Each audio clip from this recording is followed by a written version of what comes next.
So my name is Paul Lachelier. I'm the chair of the Citizen Diplomacy Research Group, which is a part of the Public Diplomacy Council, which is based in the United States and devoted to kind of promoting research and practice of public diplomacy. And so the CDRG itself is focused not so much on public diplomacy, although the two things overlap, but citizen diplomacy. And as the description in the, and I'll read that description just to give you guys who are new to this some background about the CDRG. Due to globalization, the internet, rising education levels, and long-term democratization, citizen diplomacy is likely to grow in the future across the world, becoming a more important part of diplomacy and international affairs more generally. So in 2020, the Public Diplomacy Council formed the Citizen Diplomacy Research Group to advance the global research and practice of citizen diplomacy, which we basically understand as dialogue and collaboration between citizens across national borders.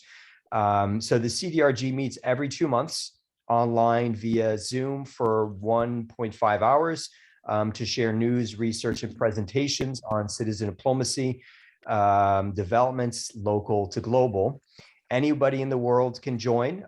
It's free, and we're composed of now, I think it's over 800 well, there are at least over 800 people across the world who are scholars, students, citizen diplomacy practitioners, current and retired official diplomats, and others interested. And so if you know of people who want to join, you can give them the contact information that's listed at in the chat. That's my email or Deborah Trent, who is the vice chair for the CDRG. You can also connect with us on Facebook or LinkedIn, and the links are there at the bottom of that of the series of things I placed in the chat. So with that said, I'm going to go to the agenda. At this point, I would encourage you to introduce yourselves. Not in person, we're not going to go around to save time, but rather if you could, if you have some sort of a 1-paragraph bio, put it in the chat, because this will go out not just to those people who are in this group, but to the 800 plus people in the email list worldwide. So it's a good way for people to get to know you. So by all means, add to the chat a paragraph bio about you, and feel free to share any presentations, any articles or books that you've published related to citizen diplomacy. So the CDRG meetings are mostly composed of 2 presentations and a discussion of those presentations.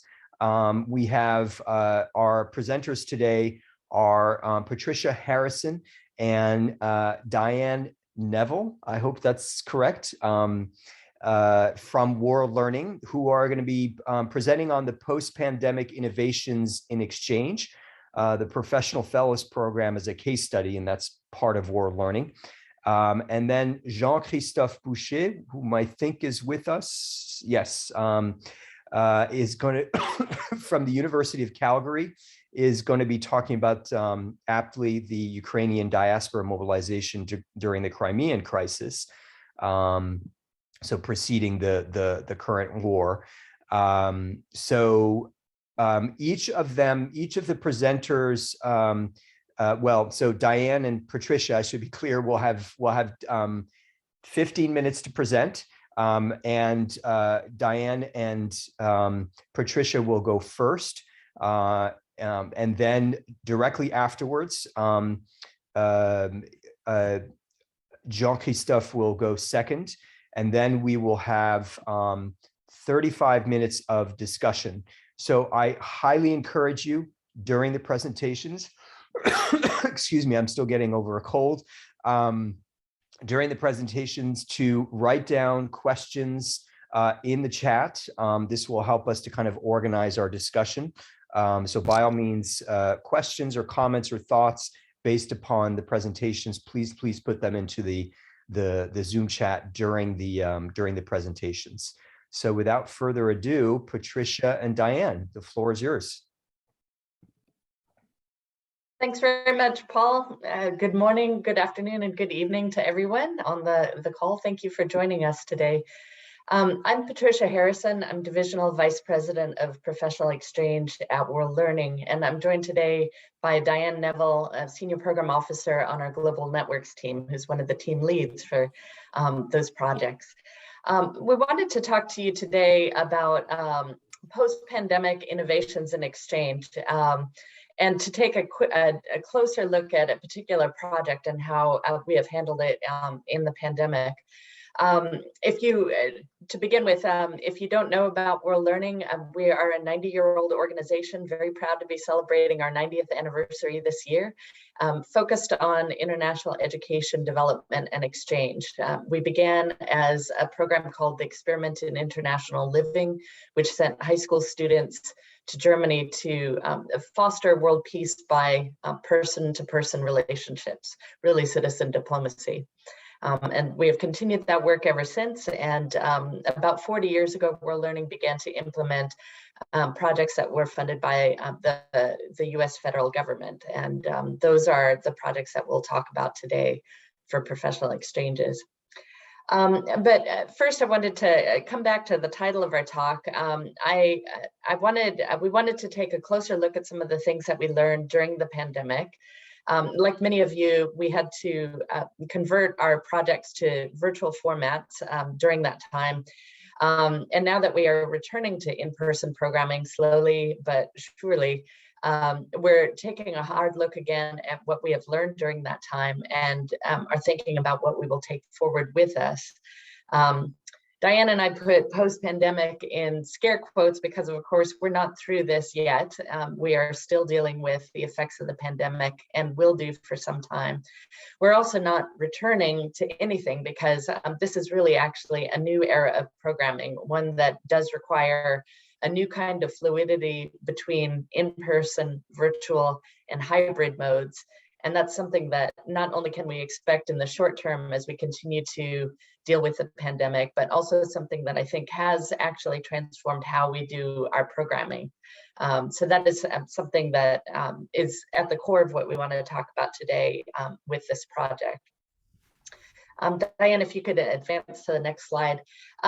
Just to define what we mean when we talk about professional exchanges, because there are a variety of different modes for programming. What we do in these projects is we take emerging leaders who are chosen really because of the position that they hold in a career field, who have been identified as movers and shakers, influencers in that position. We combine that with resources and networks to help them expand their perspectives, and do that through employment of adult learning principles. And all of that with ultimately the goal to produce emerging leaders who are globally minded to build leadership and cooperation that is based on an enhanced understanding of other cultures. And on the next slide there, we have characteristics of professional exchanges that show up and inform our programming as we make decisions. So these programs are by definition intercultural. They are peer-to-peer learning rather than training opportunities per se. So there is as much to be learned. There is much to be learned in both directions. It's not just a unidirectional teaching scenario. The programs for professional exchanges are focused on career and professional development as being the primary purpose for the meetings, as opposed to perhaps more holistic development of the self and perspectives on a global perspective from an individual point of view.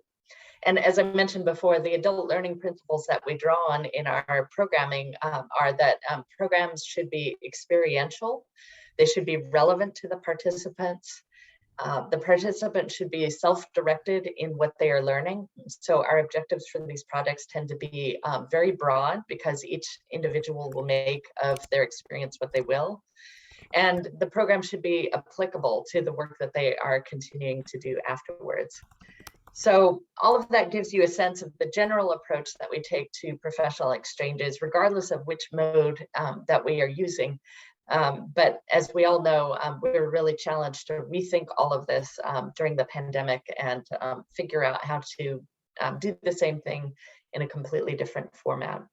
So I want to introduce my colleague, Diane Neville, who is going to tell you a bit about one of the programs that she has been working on very closely and some of the changes and innovations that they came across. Over to you, Diane. Hi, thanks, Patricia. I'm Diane.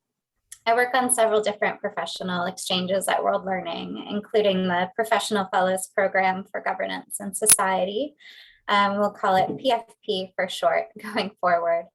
I'll tell you about the program, how we switched gears and pivoted to virtual programming during COVID, and share some key takeaways. PFP is sponsored by Department of State with funding from the US government and administered by World Learning. The program brings together young professionals from India, Nepal, Pakistan, and the US to exchange ideas and best practices related to legislative processes and policy making. World Learning is one of several implementers for the program. PFP as a whole covers almost every region of the world and a range of professional topics. But World Learning's implementation is for India, Nepal, Pakistan, and focuses on governance and society. The goals are to promote mutual understanding, provide opportunities for emerging leaders to collaborate, enhance their leadership and professional skills, and to build a network. Participants are about ages 25 to 40. They live in India, Nepal, Pakistan, and they're early to mid-career. Selection is based on those parameters and also based on what they can put into the program and then also what they hope to achieve as a result of participation. A typical exchange is designed to be in person and includes a 6-week visit to the US and travel to 1 or 2 US cities, usually Washington, DC, and one other city. They have a fellowship placement at a US host institution, sort of like an internship. And participants create individual action plans or project plans while they're in the US. And these are usually implemented after the exchange, after they return home. During the outbound exchanges, the participants who are in the US have a chance to reconnect with their US hosts, and they provide status updates on their project plans. We also continue to follow up with them and connect them with resources and guidance as we can, but we don't always get to hear about all of the results of their project plans, especially if they're implemented after the grant ends. So what types of virtual engagement did we implement during COVID? As I just mentioned, the exchange is designed to be in person. So to pivot to virtual programming, we proposed a scope change amendment and were approved by Department of State. And we included mini grants as they weren't included in the original award, but it is one of the top things we hear from alumni that they're looking for. So we conducted a virtual mini grant competition where alumni submitted proposals and they were matched with a mentor based in the US, and we were awarded them small grants. We also produced webinars and used those as an alumni engagement tool. I'd like to tell you more about the virtual mini grant competition, how it worked, and what we learned. So alumni submitted proposals and we selected the projects based on those submissions. Next, we connected each project with a virtual mentor based in the US, and we facilitated conversations over Zoom. I highlighted this box in green. I'm going to talk about it more on the next slide. We provided startup funds for the projects and then dispersed the remaining funds after the awardees submitted a midterm report. And then the awardees submitted final reports and completed formal presentations over Zoom. These were the components of the virtual mentorship piece of the virtual mini grants. First, we used a survey to find out the specific areas where awardees were looking for additional support and guidance.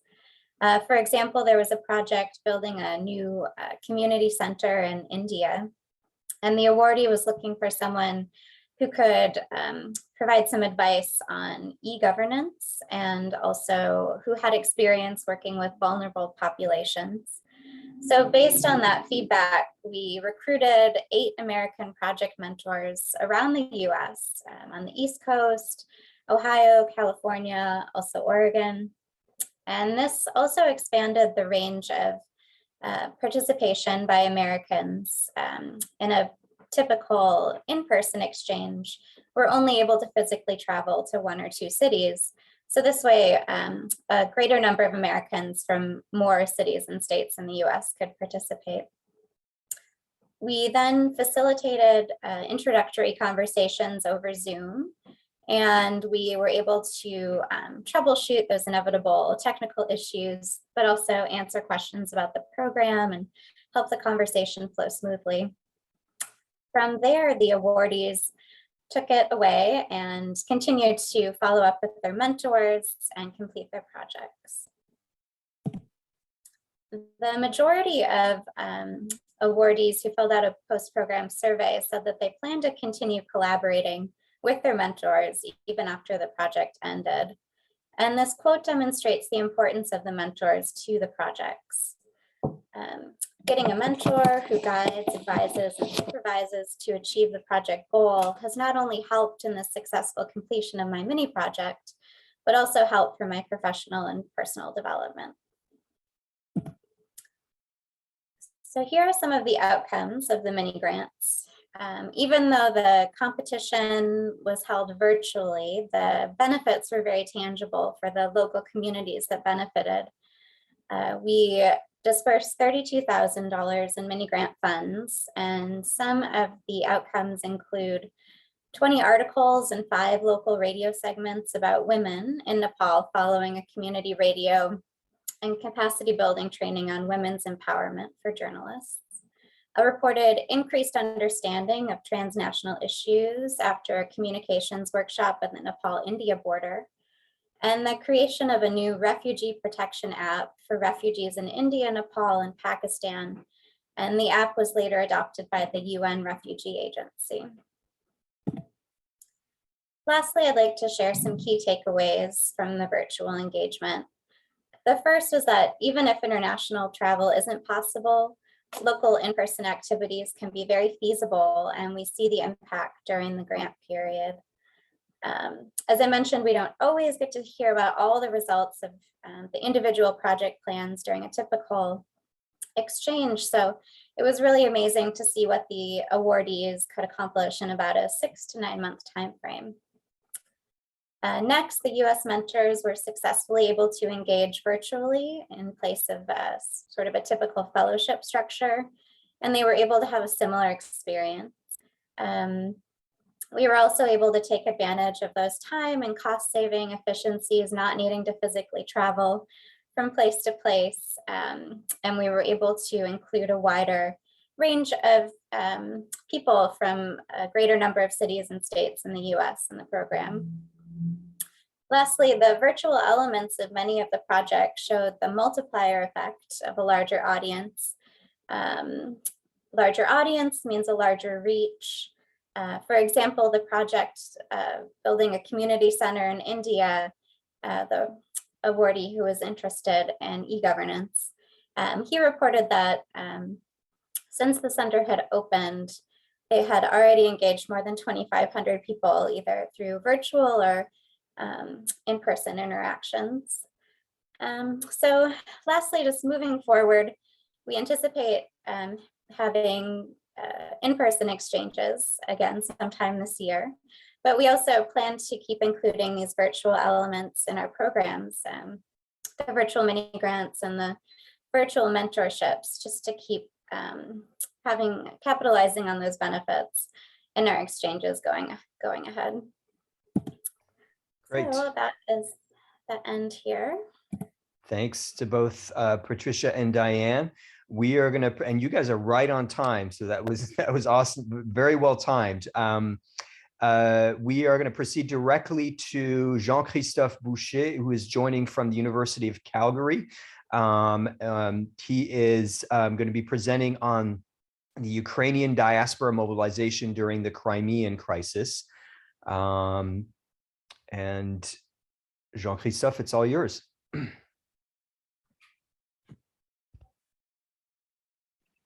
Muted, of course. Hi, everyone. Can everyone see me and hear me? All right, good. And can you see my PowerPoint also? Good. All right. So this is a bigger project looking at how social media allows and help citizens kind of engage on foreign policy issues. This is a broader project that looks at different diasporas in Canada and their mobilization on social media and how they can interact with the Canadian government, the Canadian public, and in some ways kind of influence foreign policy. Here, the case study is the Ukrainian diaspora during the Crimean crisis. We're doing a project right now when we're collecting data on the current crisis. We're collecting 6 million tweets a week on that. But we have one on the Chinese diaspora mobilization during the Hong Kong protests. We have one on the Indian diaspora in Canada during Modi's visit. And we have one on the Asian community in French during the 2011 earthquake. So I'm just presenting here roughly the Ukrainian case. Right? Okay. I'm going to go through this very fast. The research question is essentially like, can diaspora community influence host states' foreign policy? And here with the specific focus on social media. We know now social media is a key environment in which citizens kind of engage not only with homeland countries, but also host country. And we're trying to kind of study this and study the hypothesis that social media might be a vector through which influence can be happening. Of course, the problem that we have is that social media is a big data environment, and we're trying to develop the kind of big data tools to kind of analyze this in real time. The case study is the Crimean crisis. Of course, we've said that. I'm not going to go through this. So what we've done is essentially collect all tweets posted in Canada between December 4th, 2013 and March 2014, which was basically 1 week prior to the major confrontation in Kiev during the Euromaidan, and 1 week after the referendum on the status of Crimea. You can see the kind of filter that we found. We try to be really inclusive and grab as much as we could of those tweets. There's not that many in Canada, about 200,000 tweets. We have bigger data sets and about 20,000 individual accounts.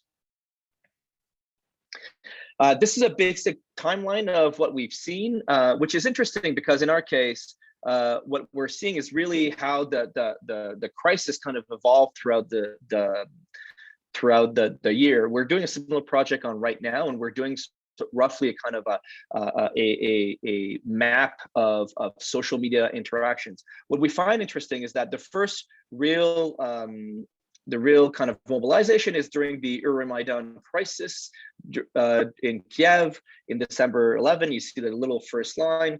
And then we see the second one where Canadians start to mobilize during the protesters when they stormed the Ministry of Justice. And then there's the Sochi Olympics because we're grabbing tweets on Russia.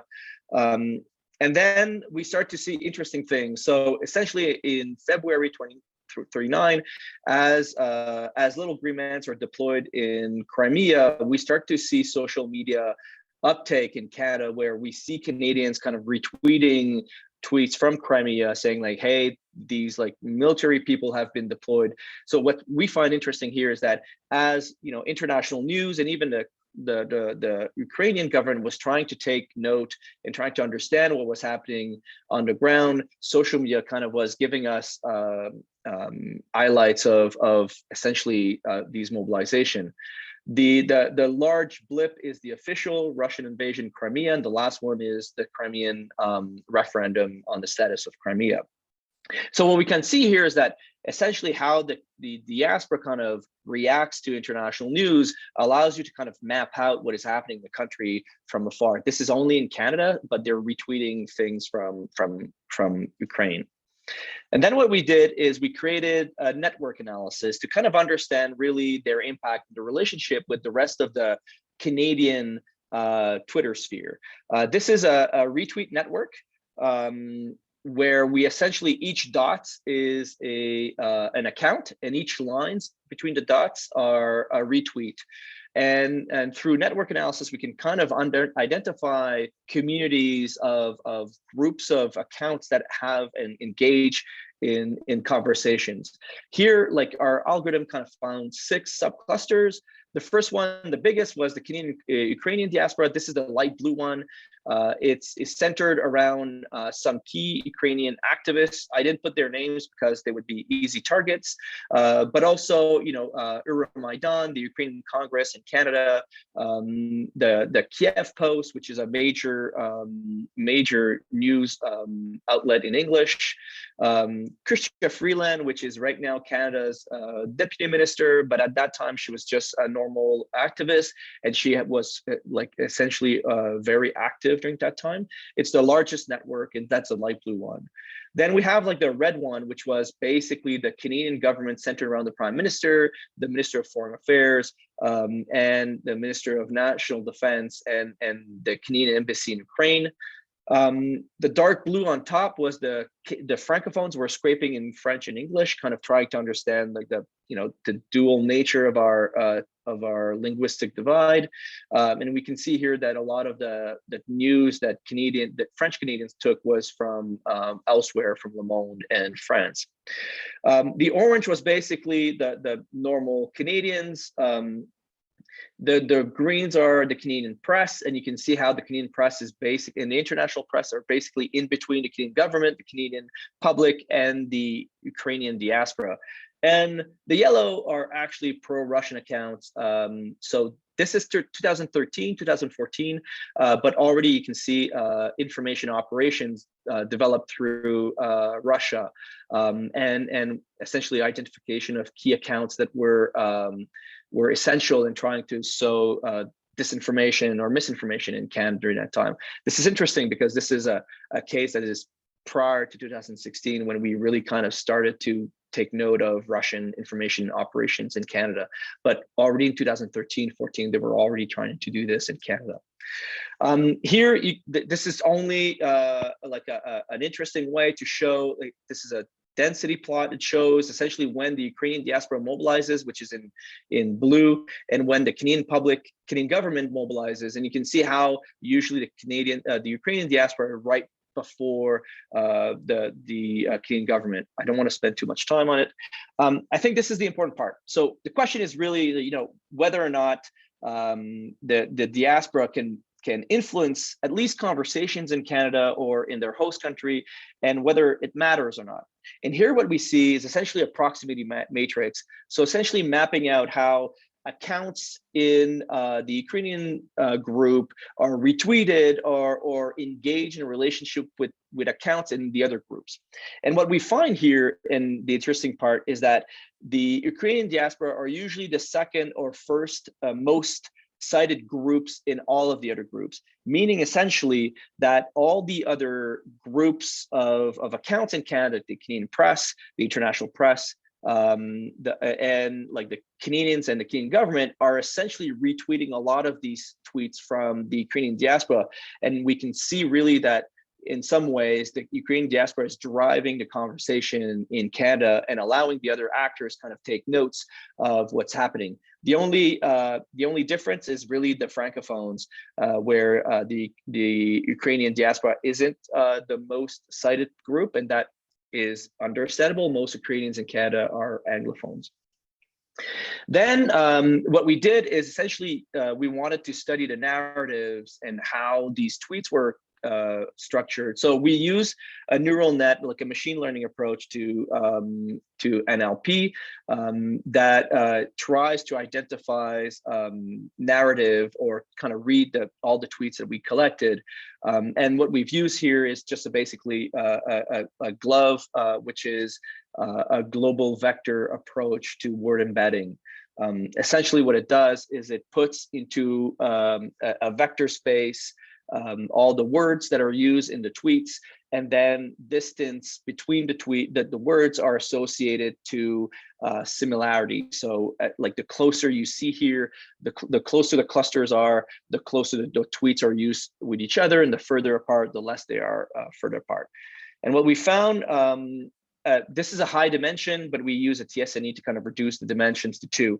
The first one is we could see that a lot of the tweets from the Ukrainian diaspora are using essentially democratic values and focusing on framing the Euromaidan and the protests in Ukraine as an expression of freedom, of human rights, of democracy. This is important because a lot of the research on diaspora and citizen engagement finds that when the diaspora speaks the language of and essentially frames the issue around the values of the host country, it has a lot more capacity to influence the conversations. And that's what we basically see. The second one is essentially number 2, which is the bottom on the left, is really trying to picture and frame the Euromaidan as a uprising against regime corruption and regime, the Yanukovych regime exactions. You can see here the Berkut, the riot, police dead, activists killed. And here what you're seeing is all these tweets kind of shaping and framing the Euromaidan also as a plea against like the Ukrainian pro-Russian government. Thirdly, what we find is all tweets kind of focusing on the Russian invasion. And this is important because what we see here is that the Canadian Ukrainians are framing the issue as essentially an invasion, as a war, and as a forceful annexation of Crimea. And this is important because it kind of shapes the human rights and kind of the legal argument that Russian are invading Ukraine, and they're really facing an external threat that is unlawful and illegal. As you can see today, they're using the same kind of narrative. Right now, most of the conversations on the Russian invasion in Ukraine really focuses on that external threat.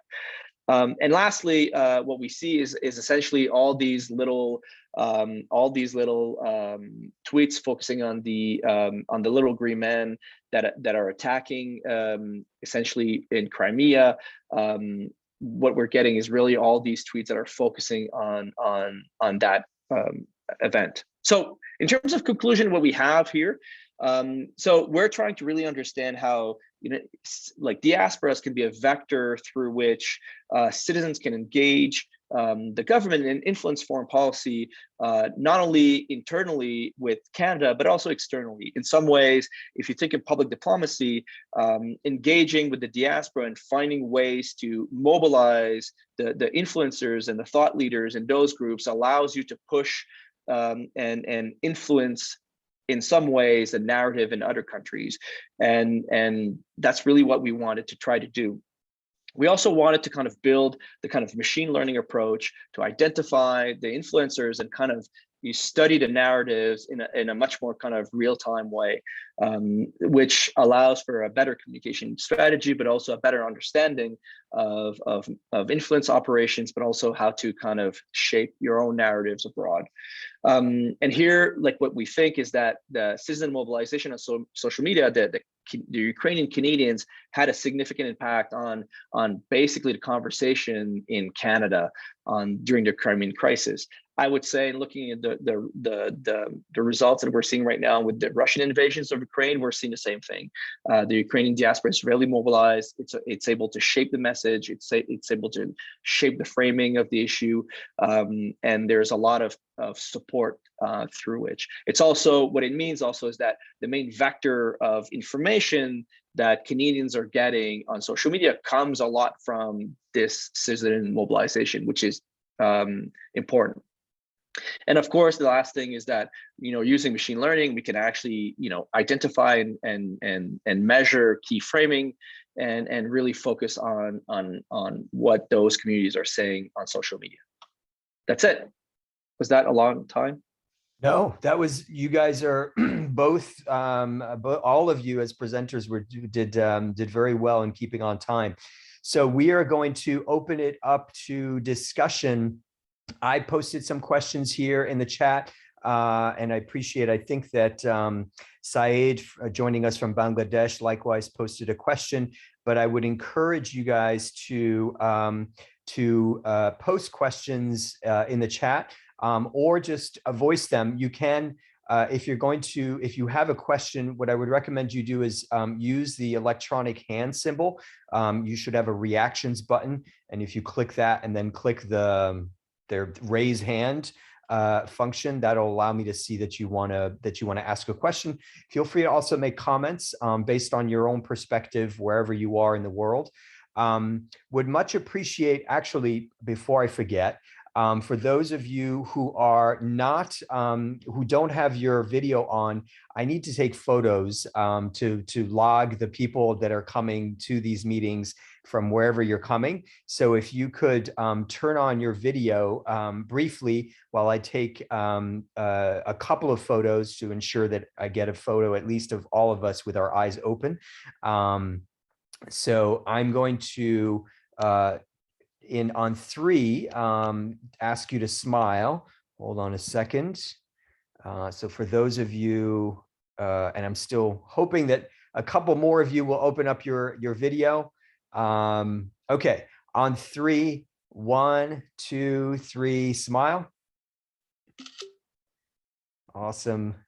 Thank you all. I think that suffices. That first shot was a perfect one.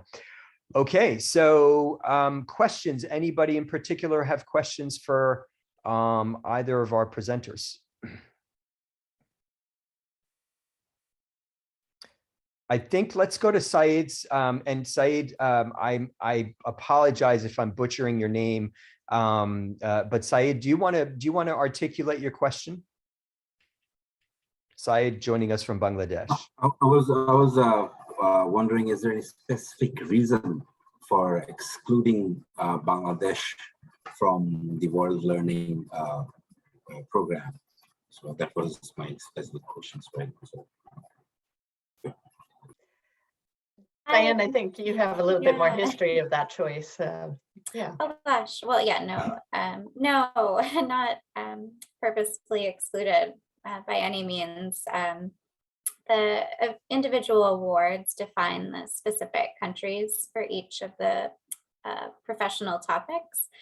And so there's a history of some countries being added and some taken away depending on the iteration of the award. So it was not in any way like on purpose, or whether Bangladesh is included in our implementation or not. The State Department has a great website, exchanges.state.gov, where you can search your country and then see which exchanges are currently available for each country. And Bangladesh has a long list of different programs right now that are available. So that's and kind of the in history addition, there. For the Professional Fellows Program in particular, another implementer, the University of Oklahoma, includes Bangladeshi participants in their iteration of it. So in order to avoid overlap between the implementing partners, State Department does confirm and assign the projects according to certain countries. So rather than have everybody trying to cover multiple countries. Diane, following up on Saeed's question, can you post that site at or that page at the State Department's website where people can search for kind of State Department funded activities by country? Sure. Great. Other questions?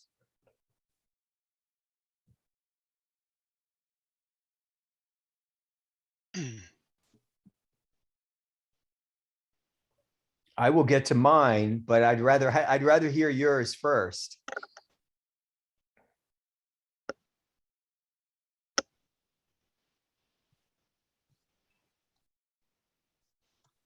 Okay, so I'm going to proceed with mine, but by all means, I encourage you guys to kind of formulate your questions, or if you and by all means comments if you have any. So one thing with this is for Diane and for Patricia. One of the things that I wonder about is how emerging leaders are defined. I think that's a term that's often used. I know that the international IVLP, International Visitor Leadership Program, is kind of cast in terms of emerging leaders. And I guess my concern about that is a class one, that we tend to invite people from that are relatively privileged from across the world. It makes a lot of sense from the position in terms of bang for buck. If you want to influence future world leaders, to go with those people who are relatively privileged and exhibiting some sort of leadership wherever they are in the world. But I guess my question is it open to kind of grassroots leaders that come out of nowhere, that may come from modest origins, defined by income, education, profession, or whatever? Yeah, and thanks, Paul. That's a great question. I'd like to answer that in general about the professional exchanges that we implement on behalf of State Department, and then Diane has been involved specifically with PFP for the selection of the participants. So I'll invite her to comment after. It does depend on the project how the participants are chosen. So in some projects, you mentioned International Visitor Leadership Program, the participants are chosen by embassy staff overseas in different countries, and they really are charged with selecting a broad cross-section of leaders from different elements of society in each country. And they take that charge of diversity very seriously. So we do see people who come from different backgrounds, who perhaps have not had the privileged upbringing, but who have nonetheless become effective spokespeople or advocates or agitators or civil rights defenders in their communities. They're chosen for different projects and different topics. And so it does provide a broader cross-section than you might expect than, for example, people who have all gone to prep school and have gone on to become elected leaders in their countries. So leadership is not necessarily defined as or limited to elected office either. And so that is where you do see much broader diversity. So, and with due respect to our State Department colleagues, I think that they give that extremely careful consideration, and they do try to have a wide perspective. I know this project well, so I'll just make one more comment about the International Visitor Leadership Program. It has about 5,000 participants per year, and surprisingly, the gender differential is almost equal, and that is quite a difficult feat to achieve, given how many people are involved in the selection process. But it really hovers around 51 to 49, some years 50-50, some years. But it's right about there, and that's just one example of how I think that they try to make the selection diverse. On other projects that we implement, we do have more of a role in the selection process, and to use a professional fellows program as a case study, Diane can tell you a little bit more about how that selection process works and how they keep in mind issues of diversity. Yeah, I mean, really important to the program to be diverse and inclusive. World Learning does play a role in selection in really close collaboration, though sounds very similar to IVLP, in that embassies and posts play a really big role. One of the key factors is, of course, demonstrated leadership experience, but the main thing is a track record of making an impact in your home community, whether that's through your professional work or outside of work. But that can be demonstrated in a number of ways. So I think that that's relatively inclusive, to show that you have experience and that you're passionate, that you make an impact, and that can be done in a multitude of ways, so that not necessarily that class would be exclusionary in that case. Just one follow-up question. I'm assuming you guys don't know, because it's one thing for the embassies to select and to, with an eye towards kind of getting a broad cross-section of the population. It's another thing to actually survey the selected IVLP award recipients to determine what their social class background is, what their ethnic, et cetera, and so forth, to ensure diversity, right?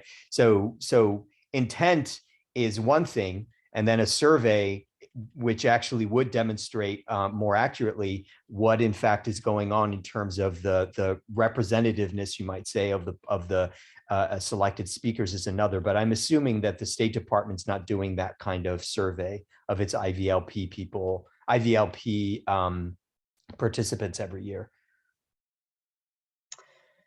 I believe that they have that data. I have not seen that reported, and as an implementer, it's not something that that we are responsible for reporting. Not to put you on the spot, but I see you mark Rebstock, and I wonder if there's something I'm overlooking with IVLP in particular. I don't know of any such survey, Paul. Okay.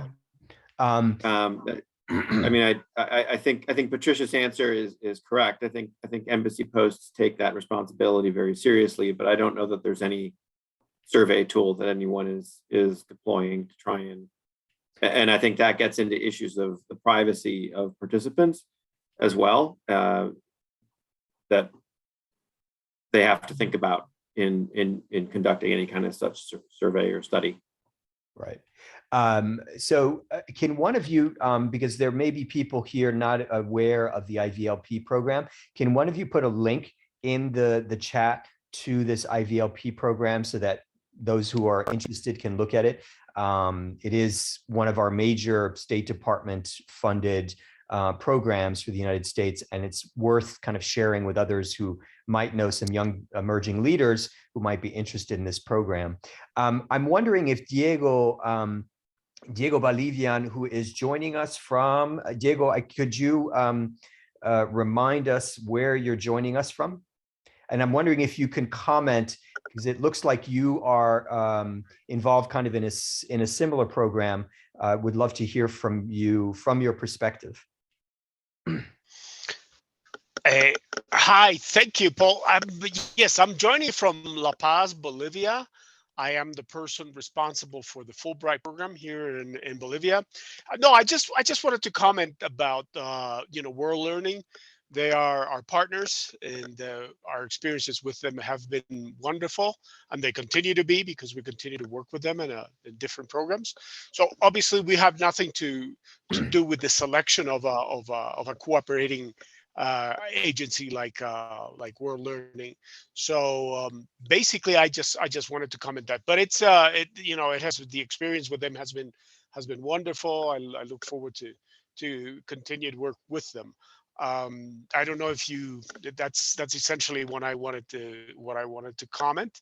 But I just wanted to tell you that I think I kind of try to, I don't know if I was emphatic enough to say that I've been working here as head of the Fulbright program in Bolivia for the last 22 years, and most of those years I have to say that we have been working in a special, I don't know what word to use. I don't want to say difficult at times. Yes, difficult, because obviously we had a government that was not friendly towards the American embassy. You probably, most of you heard of Evo Morales, and still the government today is a continuation of Evo Morales. But anyways, it was difficult at times. It was difficult. Bear in mind, I don't know if you if you're aware that in 2008 he expelled Ambassador Goldberg from Bolivia, and so relations between Bolivia and the U.S. have been at the level, and it's been hard. But I think that I mentioned the fact that that it was diplomacy, especially the people-to-people diplomacy, one-on-one, that really has made an incredible difference, and particularly focusing on the new generations of Bolivians. It has been unbelievable, really. At times, I look back and it's like almost miraculous, the fact that that the people have and continue to approach us and continue to rely on us. I think we gained the trust of the majority of those new generations that are just unbelievable, and in a country like Bolivia, where you've always had, like Latin America, so many inequalities have always been enormous, and so things are changing, and you see all these new generations of people that traditionally came from very underserved sectors of society, but now it really is amazing to see what is happening, the phenomenon. And so I could tell you, without I would have never imagined that what the power of the soft power of people to people diplomacy, and the soft power in a very good sense of the word, has made an incredible difference. So, we'll look back, and in spite of all the problems and all the opposition and everything, and like I said, the animosity, it has been a very, very good ride. That's essentially what I would like to comment. And so I'm a big believer in public diplomacy in general, and especially people to people diplomacy. That's all I wanted to comment. Thank you. Diego, for your kind words. That's great. And it sounds like you have a wealth of experience to draw on as evidence. And I think that's one thing that I find particularly compelling, is the power of experiential learning. When people have a chance to see and experience themselves, it's a lot more effective than lessons or instruction given in a classroom or something like that. Right. And Diego, Totally. if I'm understanding you Totally. correctly, Diego, the power that you're speaking of, or it seems like it's twofold. It's two things. One is kind of increased trust, and I'm assuming what that means is trust in the American people, if not in American government, in a country where the government has had a conflictual relationship to the United States. But it also sounds like it's empowering a broader cross section of people in Bolivia to participate in international affairs. Is that right? Absolutely. I mean, it's I have to be very very practical and simple with my examples. But for instance, I don't know if the people that are here today have any knowledge about what Bolivia is, but like La Paz has like a twin city. It's called El Alto, and El Alto is like probably one of the fastest growing cities in the country. It's an indigenous city, and it has a reputation for being, well, not today. Today things are changing because it's a bustling city. There's so much energy there. It's a city of young people. I mean, probably 70% of the people there are under 30. But it's a city that traditionally has been very poor, very complicated, with lots of social problems, because it was a city for migrants from the Andes region. You would have all these people of indigenous Aymaras, especially of the Aymara ethnic group, moving into El Alto. And so, like, for instance, just to name that city that has always been like, a conundrum for the government, a problem, we have had but we have had very interesting and rather massive English programs.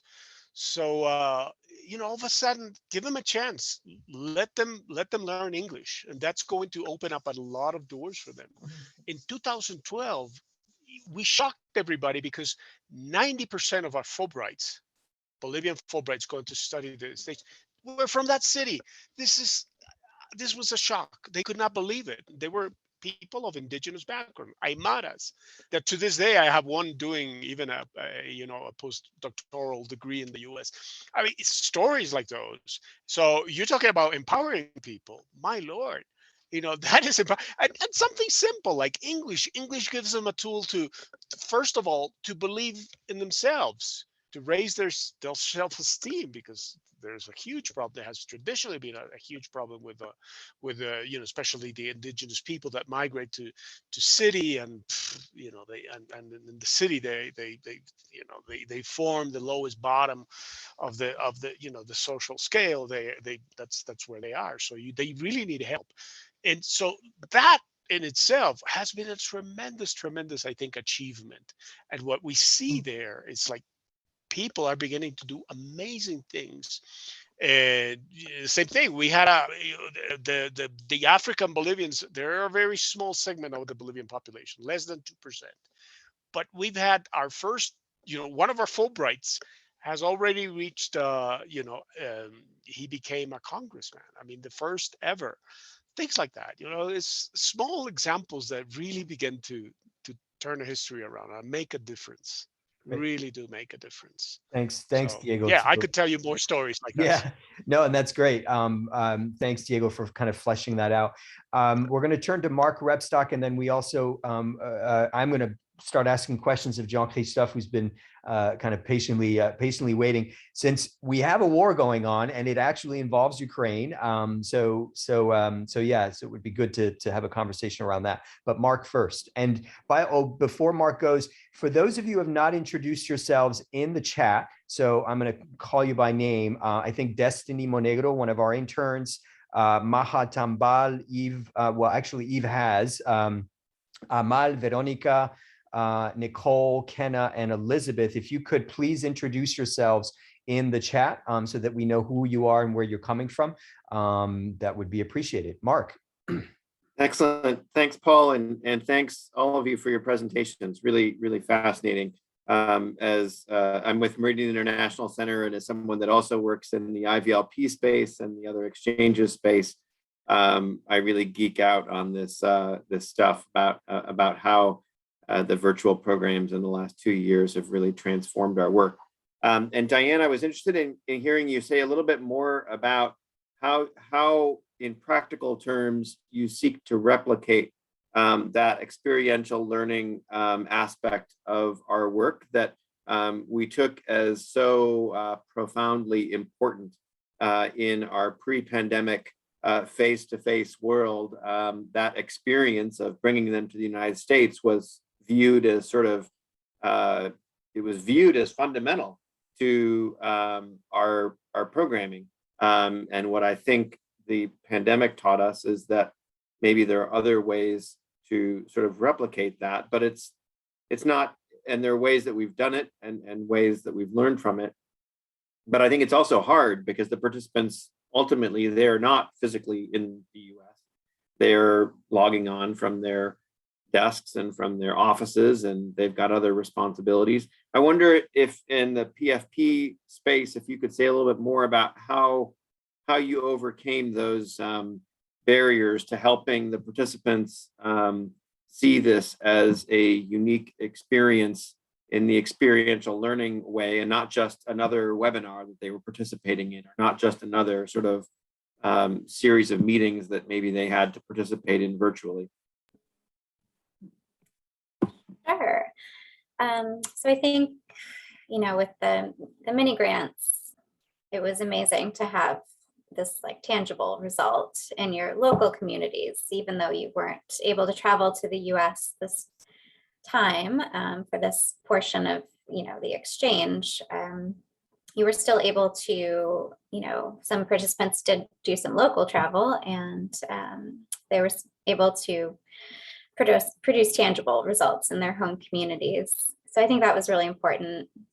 I don't think there's going to ever necessarily be a exact a way or need to replicate the experience of an in-person exchange. I think that is still valuable and almost really can't be replicated. But all along, we've been able to incorporate virtual elements in our exchanges because of technology. We might just not have necessarily realized it as much.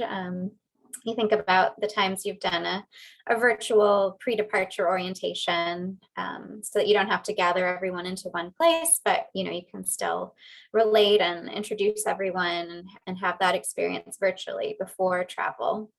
And that's something we've done and will continue to do. And we'll be able to continue to have mini grants and funding opportunities, even as we move into sort of more of a hybrid world where there's in-person elements and virtual elements, and being able to still include people that can't travel. I think we're all really a lot more aware and just feel more confident in being able to incorporate those virtual meetings, virtual mentorships into our in-person engagements. Patricia, did you want to? Okay. So let's switch here to Jean-Christophe for a moment. I've got a question, I believe, from Saeed. Saeed, I'm wondering if you can articulate. I'm not quite sure what you asked, but if you could articulate your question for Jean-Christophe. Sorry, I don't know. I was trying to ask, since through the social media, is there any evidence that you could find that a particular interested diaspora was directing the public to mobilize in a particular direction, like through social media? I hope it clarifies my question. Yeah, I can answer that question. I think I know. So essentially what we've done is, so we can do this. So essentially agenda setting, right? So the argument is that the diaspora mobilization sets the agenda for the other actors on social media. And we've done time series on it, and it seems to be the case where the more the diaspora mobilizes and tweet about events, we actually see the other actors kind of interacting, and all of them are doing, even the Canadian government accounts, which tells you essentially that in some ways, like the Canadian accounts, the Kenyan government accounts are responding to inside pressure from the diaspora. So that we see. The framing issue is harder to measure, and the machine learning out of that is harder to do. We've done some of that work, and we can see, for example, in terms of examples of how the Kenyan government, for example, will shape their narrative. Like we've done exactly the same thing. It's roughly the same kind of arguments, same kind of narrative that they're shaping up. But it's to do like kind of the statistics to kind of like really like do the causal inference. That's a bigger pull. We've done this in other projects where we're building kind of deep learning applications to this, and it works, but not for this project because that was not what we were doing. We're really trying to do at least agenda setting part. I'd say now we're doing the same kind of project for the current crisis, current war, and we're seeing the same thing. So every time the government of Canada asks me like, are you surprised that the Russian misinformation campaign are not successful? I'm like, no, like the data from 2013, 14 showed us that the Ukrainians were like massively, promoting their narrative and shaping the conversation in Canada. So of course not, the Russians are not able to kind of use and leverage that influence, especially like on top of this, that now we actually are aware of them and we're tracking them in real time. But it's a harder kind of statistical problem. But we think in terms of inference, like they're pretty similar. We've done like kind of keywords that are used by the Canadian governments and the kind of the Ukrainian diaspora. They're the same way that the Canadian media uses this. It's the same. So in Canada, the political parties, there's no differences in political parties on their attitude or position toward Ukraine or Crimea or the Russian invasion. So politically, there's actually no divide. There's a small divide that we have a far right group that is growing in Canada, and they're influenced by American right-wing narratives. So Tulsi Gabbard is trending in the Canadian pro-Russian narrative, and Candace Owen too. In some ways, what we're telling the government of Canada is that if we are really worried about foreign influence or foreign interference, the American influence is the one we should maybe highlight that more often than people realize, which is kind of an interesting part, because it means that, especially with social media, like there's really a transnational connections between all of these groups, and sometimes we have a tendency to look at the media space as if it's like a closed system, but I don't think that's true anymore, and that information comes and goes. So in Canada right now, on the Russian disinformation campaigns, we're seeing a Russian and Chinese group. So the Chinese are using the same narratives like the Russians are doing. Usually they're different and they target different groups, but right now there's like no light between what the Chinese are doing, what the Russians are doing. And then we have the American disinformation group, which are Tulsi Gabbard, DeSantis, Candace O, and all the far right American influencers, and that's influencing our far right, which then starts to kind of piggyback.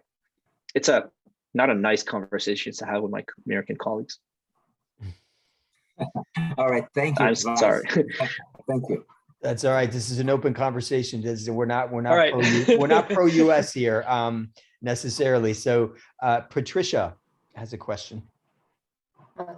Thanks, Jean-Christophe, for sharing your thoughts. It's super fascinating, and I've been really interested in the role of diaspora in foreign policy for a while, but I'm an amateur at this. First thing I want to point out is that when you talk about the American influence, I would like to also hope that you're hearing voices from other sides, and it actually is a good example of my question, which is there is a danger in assuming that there is one diaspora voice, that that any diaspora has the same political perspective. And so how do you parse out, for example, in talking about, well, Ukraine is not a great example because it's so clearly univocal, as the rest of us also join their voices in objecting to the Russian invasion and violence.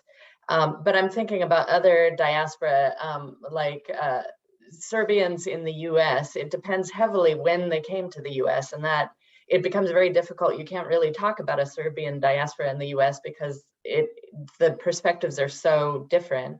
And probably the most famous one in American foreign policy is the Cuban diaspora, which is also not univocal. So how do you account for different perspectives when you approach your research question? It's super interesting. So you're right. The Ukrainians are very homogeneous. So in Canada, they came in like 4 successive waves, but all of them kind of fleeing Russia. So they all kind of share the same kind of narratives, just at different time periods. Your question is actually right. So we're doing the Hong Kong protest, and this is where we're seeing that. So in Canada, there's 2 diasporic groups, Chinese diaspora group. We have the Hong Kong, Taiwan diasporic group, and we have the mainland Chinese diaspora, and they're splitting. And the mainland are mostly pro Chinese narrative on Hong Kong and kind of pushing back against democracy and everything, whereas the Hong Kong and Taiwan groups are a lot more forceful. So we're seeing this split. What's interesting also is that on the Chinese diaspora, the Hong Kong, Taiwan diaspora, if you say, also have connections with other diasporas, Chinese diasporas across the world. So for example, we're seeing all these Bangkok Chinese trending in Canada, and because they have these kind of super close connections. And when you think about diasporas, there's not only like the homeland and the hostland kind of connections, they also have connections with each other across the world, right? And that's the fascinating part, where we actually see the diaspora in kind of a much more really like broader view. The social network, like the way that we do our data analytics, like because we're going from a social network perspective, we're essentially shaping like the narrative based on people's behavior and connections, right? Who they retweet. And although like retweets are not endorsements, they usually are. And especially on aggregate, Maybe people retweet ironically, but they don't consistently do this. So as we do this, we kind of see like who they connect with more often and more systematically, and that allows us to kind of see these diasporas kind of like splitting apart. And on the Chinese one, we really see this. We are also doing the Indian diaspora. In Canada, we have two. We have a massive Sikh diaspora, Punjabi, which is anti-Modi and really focusing on irredentism and separation of the Punjab. And we have a much more kind of southern Indian community. They're also splitting on the social network. And then we can actually kind of isolate them and can read their, like, and we do the machine learning and isolation of each other, so we can actually see like, hey, look, like they're different and they're promoting different kinds of narratives than from each other. It's a great question. You're right, like they're different. The Ukrainians not a good example, but the other diasporas are. I would love to hear from some of our other participants here. Mahat, thanks for introducing yourself. I gather you're from, if I remember correctly, from South Sudan. But would love to hear from you. Veronica is joining us from France. I'm wondering if you have, given your interest in perhaps precisely what Jean-Christophe is talking about, would love to hear from you guys. Likewise, Amal, Nicole, Kevin, Destiny, would love to hear, and Hannes, who is, I think, joining us. Are you joining us from Austria? Or from no, I'm in DC. Oh, you're in DC. That's right. Okay, gotcha.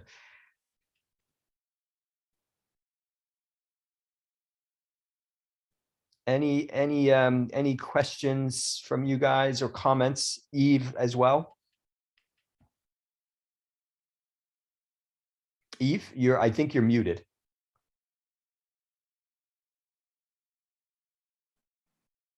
Yeah, so far very interesting presentations, and about what is going on in Ukraine. As you know, especially there is a holdback from some African countries, you know, but the truth is the cause of Russia-Ukraine, we should not put that in a reason for what happened, because Africans, we have a history, you know, Africans have a history of borders, a history of culture. So if we have that ideological thinking, Africa will mess up.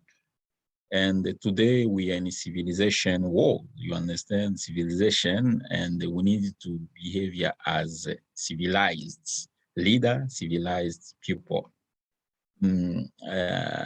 But there is no really much comment about what is going on as a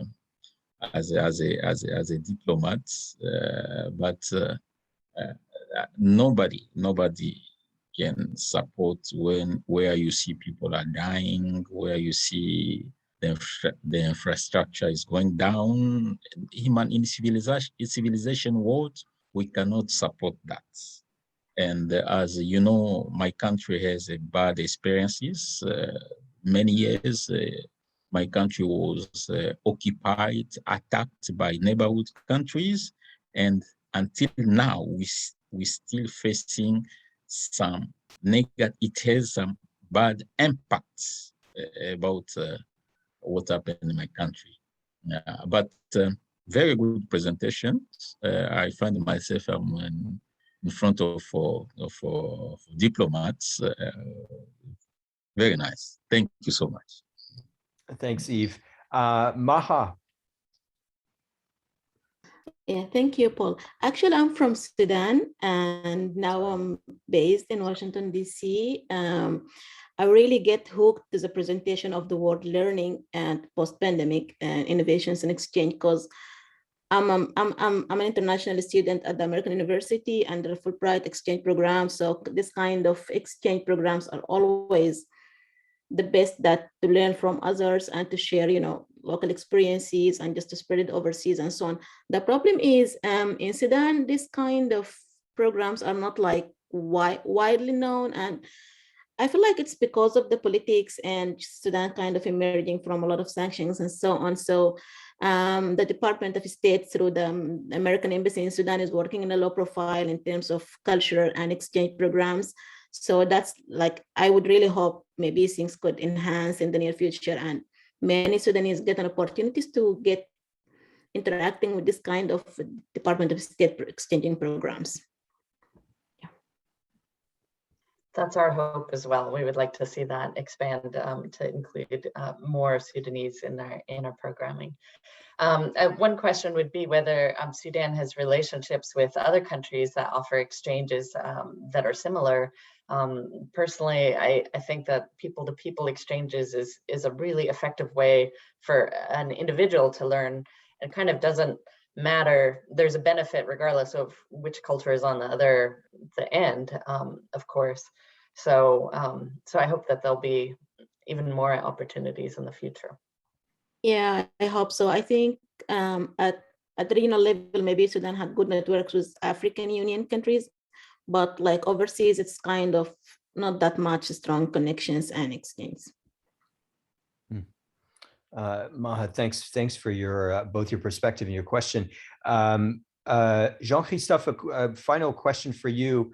How can you tell, given in this age of disinformation, right, between an account that's actually legitimate and an account that's not, that's produced by government or some sort of nefarious group? How do you tell the difference? So it's difficult, right? So even, and I'd say even like all the ways I've seen to measure bots is often kind of shaky and not as good as you think it is. We have a couple of ways to do this. So we focus mostly on the influencers more than other kinds of accounts. For sure, to kind of reproduce the kind of behaviors that we're seeing normally in humans, essentially, interacting with others, resharing, replying, that requires more sophisticated kinds of bots because they have to kind of interact with each other. We're building one, and it's not that hard to do, but it requires a higher kind of capacity in terms of data analytics. And we're also seeing this more so in the kind of ways they're doing. So on social media, there's like two different kinds of accounts. There's like the content creators who have a tendency to create a lot of content, but they don't retweet other people. Trump is a good example, right? He's going to retweet a lot, but he's not going to retweet other people. Tulsi Gabbard is the same one. And these accounts are usually like easy to say like they're real people, or someone is actually kind of tweeting for them or using a bot to tweet for them. But at least they're kind of associated to a clear account. And other accounts are more like content transmitters. So they don't actually create content, they just retweet stuff. And we're seeing a lot of that, and a lot of the bots are doing that kind of thing. And that discrepancy between how much content you create and how much content you retweet allows you to say like, this is a bot, this is designed to kind of just like export things. Because we're using, in some respect, like we're trying to move away from frequency to kind of measure stuff, because we're trying to really look at the influencers, not in terms of how many tweets they make or how many likes they have, but really their position in a social network. And I try to tell this all the time, like, do we really care if a bot is not connected to the network and kind of screams in like on Twitter sphere when it's not connected to their accounts? Like, do I really have to care about that? Not really. It's like if somebody is a megaphone in a forest and screams and there's nobody around, like, did the megaphone happen? However, I think the analogy was like if a tree falls in the forest and no one's there. But so anyway, but here what we're really concerned is those kind of influencers, either at content creation or content transmission. And most of the content creation are not bots. Most of the content transmission, a lot of them are bots. But they're also part of the ecosystem, and we can identify them. Usually we split them. And we say like, these are the main content creators, these are the main content transmitters. Knocking down the content transmitters is not as like easy because they get recreated and they're just fake accounts. But if you knock down the content creators, then you can actually make a lot of good. On social, like on vaccine hesitancy, for example, that's what we've been trying to do with Twitter, and it's hit and miss, especially if people are politically leaning or political like thought leaders, then Twitter is very hesitant to kind of shut this down because they're afraid of, you know, putting their thumb in the scale on the political process. And that's why you're seeing a lot of, you know, right-wing, you know, politicians or thought leaders staying on social media and somehow, you know, spreading misinformation and not being deplatformed as easily. So there isn't a really good answer to your question. We're focusing on the top influencers, and that's how we're kind of like focusing on that. But you're right, because some of them, some bots are down the list, but they're less, you know, like we're trying to take out or engage with the most important influential people, if that makes any sense. Yep, no, that makes a lot of sense. So we are at in the last few minutes of our meeting, and we want to leave some space for announcements, including from Amal, who is our intern with the Citizen Diplomacy Research Group. She is responsible for helping to put together our CD bulletin, the Citizen Diplomacy Bulletin, which comes out with every CDRG meeting. So I'm going to have her present. Amal, are you there? Yes, of course. Great. Everyone. And do you want to share your screen to show the CD bulletin? Yes, just 1 minute. And you may, if you can put your microphone closer to your mouth, I think that'll help us hear you.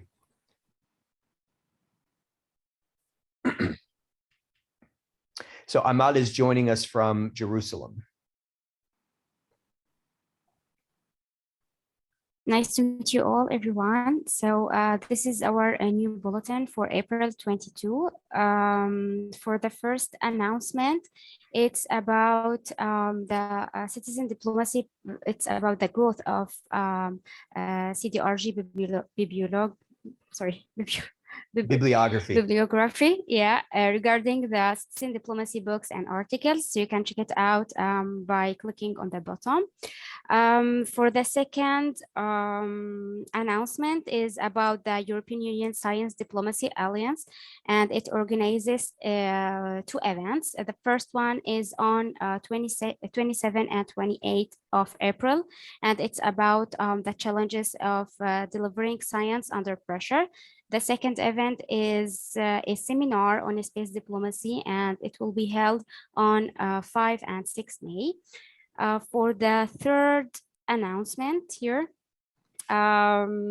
it's about the Geneva Coalition on Anticipatory Science Diplomacy, and it will be held on from 16 to 20 May. After that, the fourth announcement is about Learning Life. NGO is now recruiting a volunteer from worldwide as a family diplomat. And finally, for the last announcement is from Sister Cities International. And it organizes an annual award program, and it's about the achievements of this program.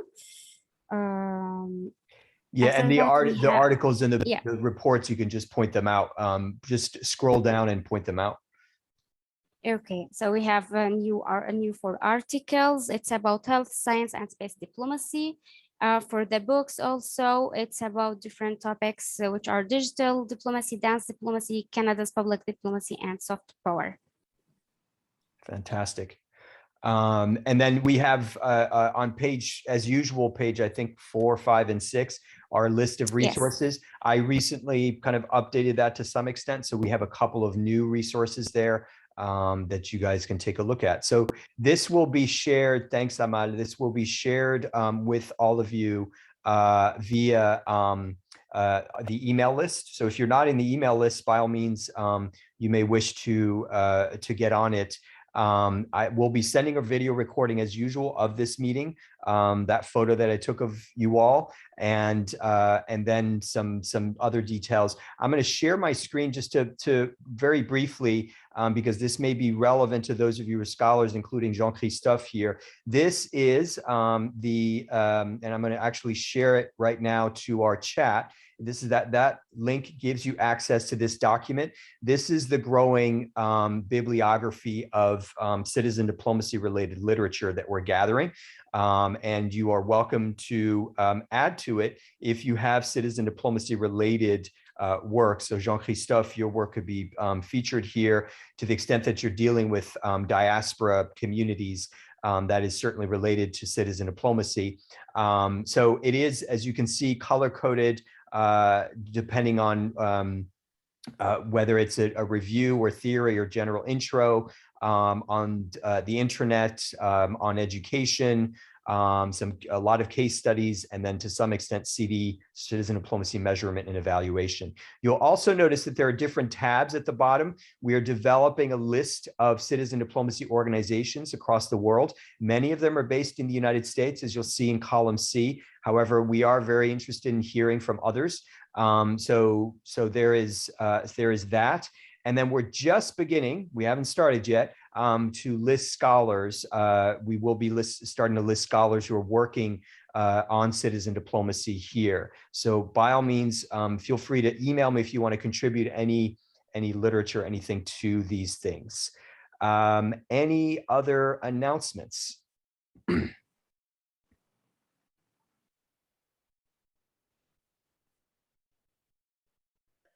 Just want to say thank you for that. That's an amazing treasure trove. And I know it took a lot of time to put in the links, and that makes it even more valuable. So appreciate it. Yeah, you're very welcome, Patricia.